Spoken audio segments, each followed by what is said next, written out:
Speech intelligibility classifiers from 550,000 disordered speech samples.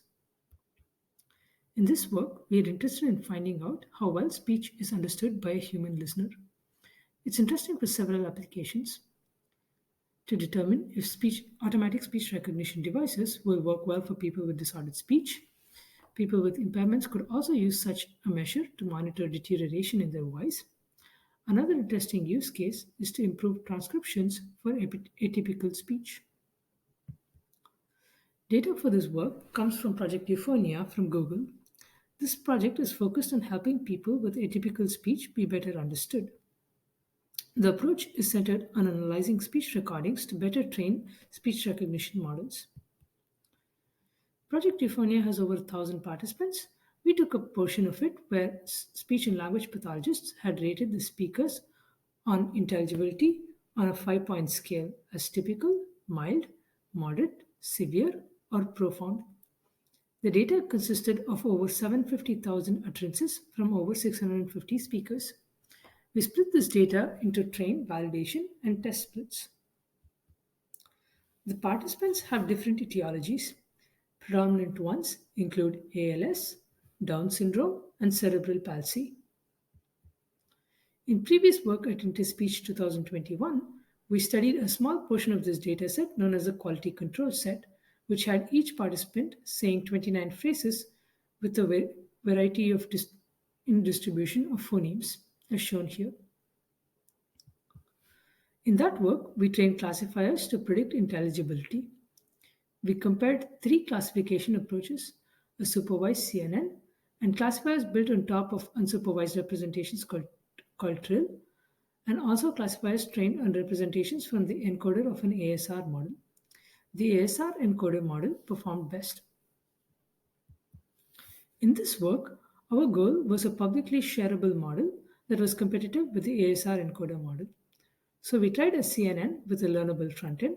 That is, instead of a CNN where the parameters for converting the audio to spectrogram are fixed, the LEAF approach learns the windowing and compression to generate the spectrograms. The other model we used was Wave2Vec2. This architecture consists of a multi-layer CNN that produces latent speech representations of raw audio and uses a transformer and masked language modeling to build contextualized representations. They then use a contrastive loss to learn speech representations. The third is the representation of the encoder from the ASR model as in the previous work. We looked at two classification tasks. A two-class version which determines whether a recording should be labeled typical or not. The other is the original 5-class classification. We evaluated the models on AUC, F1, and accuracy. The key result we wish to highlight is that both the Wave2Vec2 model and the ASR encoder model performed comparably. Please see the paper for more details. When we sliced the model performance based on the speaker etiologies, we found that the models did well on ALS, cerebral palsy, and Parkinson's disease. Prior works have noted that evaluating generalization is quite hard, so we asked if the models will generalize well, that is, without any additional training on different datasets that have speakers with different etiologies and where recordings may have been collected using different processes. We also wish to evaluate on speech in a realistic setting. We evaluated the models on 3 existing datasets. First is the TORGO dataset, which consists of 14 speakers, 7 of whom have cerebral palsy or ALS. The second is the ALS-TDI test set, consisting of 90 speakers and about 1,300 recordings, where each participant repeats the phrase, "I owe you a yo-yo today" 5 times. The third dataset is UASpeech, consisting of 28 speakers, of which 13 are controls and 15 with cerebral palsy. In all datasets, our models generalized well without any training and achieved performance that was comparable to the state-of-the-art models trained on those datasets. While the models showed good performance on different datasets, we are still interested in evaluating generalization in more realistic speech settings. So we collected a spice We benchmark dataset of conversation speech of impaired speech from impaired users as they were speaking in videos. To do this, we first filter a collection of web videos based on relevant etiologies. We then run a different binary classifier to identify where dysarthric speech is present in the videos. Our speech and language pathologists also manually filter and tag segments where dysarthric speakers are speaking. They also include severity and intelligibility labels and inferred gender to help balance the data. This picture depicts the distribution of the SPICE-V dataset. It contains samples from 5 etiologies.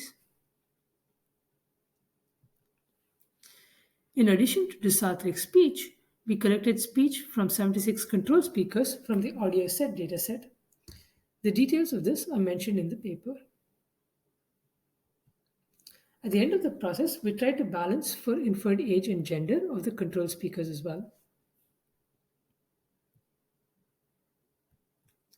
Overall, we found both the Wave2Vec2 and the ASR encoder model to generalize quite well. Sliced by etiology, except for multiple sclerosis, the models do well on other etiologies: ALS, Parkinson's, cerebral palsy, and ataxia. The takeaways of this project are that we developed and compared different approaches to classifying intelligibility of speech. Our models were trained on utterances from over 650 speakers. The model generalized well to different datasets, including TORGO, ALS, and UASpeech. Further, we collected a dataset, the SPICE-V benchmark dataset of realistic speech from videos. Overall, it's hard to classify typical speech from speakers with dysarthria, but the SPICE models do well, particularly on ALS speakers, Parkinson's disease, cerebral palsy, and ataxia.